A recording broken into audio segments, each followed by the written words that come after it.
spinning scissors? I was waiting for this. Nope. I promise I did. I mean, I guess from her point of view, maybe she truly thinks she didn't kill that psychopath.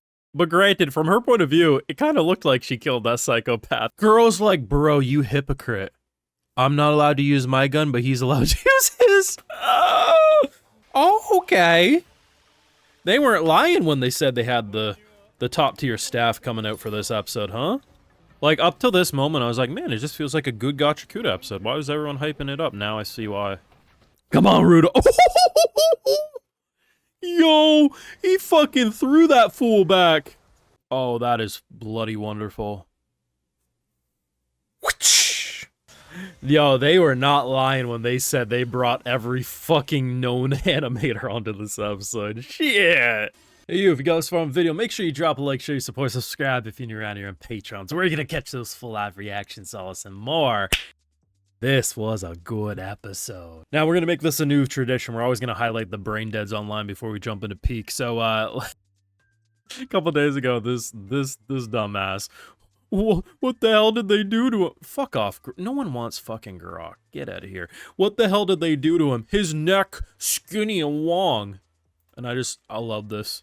Full 24 season without breaks. Only 1 year production. Somehow consistent animation. Amazing direction. One of the best OST. About to get an episode with Nakama and Vincent. What did they do to him?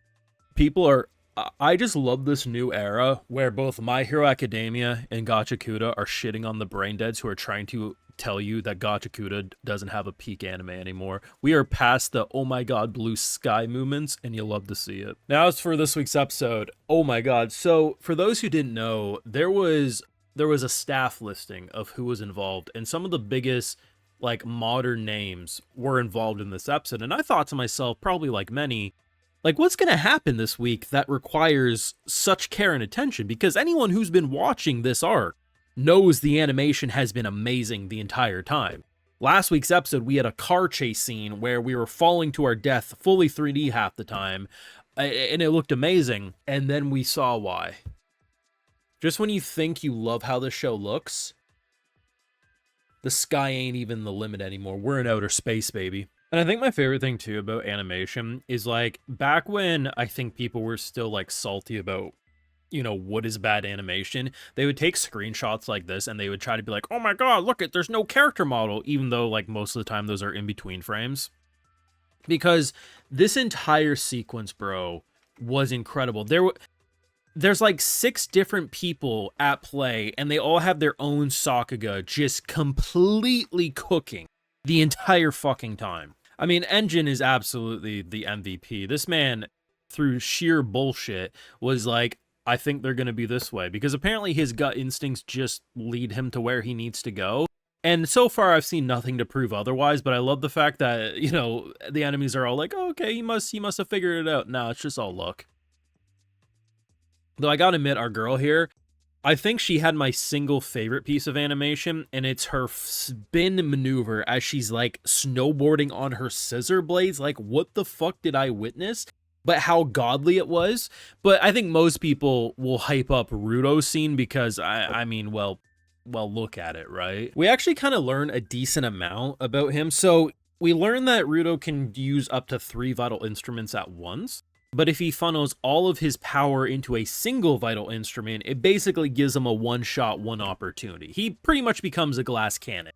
Whatever he does is going to happen once, and then he's done. He's down for the count. So he was using a nail gun this whole time because the whole goal is the beast is going to be flying to the surface. Once that happens, rip bozo, game over. So by shooting bro who's defending it, in theory, it doesn't matter if he stops it. They're all going to crash into the core. Unfortunately, it kind of went the other way, and to be honest, I was kind of on Engine's side. Like, even though he didn't hit the core, it's fine, you know? Like, he got bro out of the way, we just gotta go rush it. And then bitch comes back. I can't be the only one. So, we ended the fight initially by shooting her in the head. Apparently her hair clips and shit saved her life. When she got there, Engine was like, you didn't kill anyone, did you? And she's like, no, I didn't kill no one. I would not even be upset if they aura farmed as hard as they did at the end of this episode, and she pulls her gun and shoots her in the head again.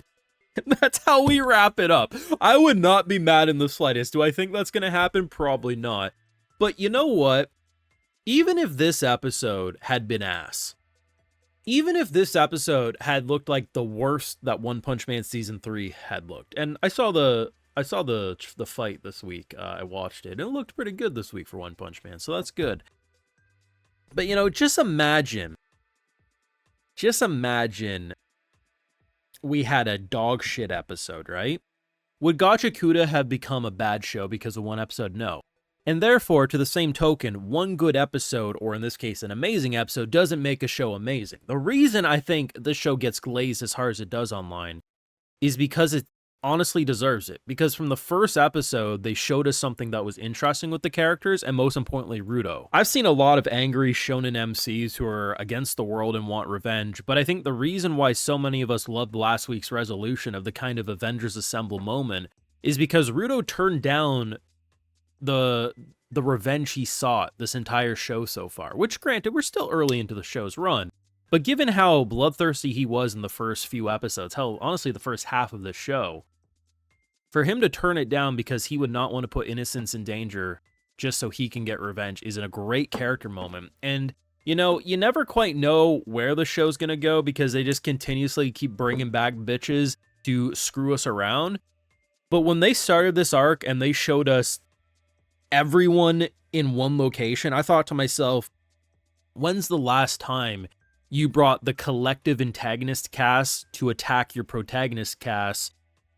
And honestly, I think the first time I can recall seeing that was My Hero Academia Season 1 when the school got invaded and all the big bads were there.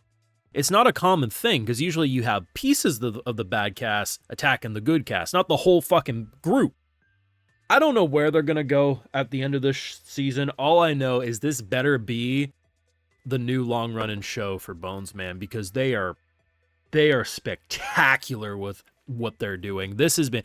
If it really was a year production for this, holy hell, that is insane. Especially for a 24-episode run. You let me know your thoughts down below. What did you think of this week's episode? I think a lot of people are going to call it one of, if not the best episodes of the show today. And to be honest, I wouldn't even blame them. I know it's definitely within at least the top 3, but I don't know, man. There's been a lot of 10 out of 10 bangers. And I can't be the only one saying this is one of the greatest fucking episodes, one of the greatest weeks for anime, because nearly every show I'm watching, I think, had 10 out of 10 peak episodes. Insane. Your thoughts down below. Drop a like, share your support, subscribe if you're new around here on Patreons where you can catch my full live reactions, also more if you also want helpful and channel videos just like these. So until next time, take care. Have a good one.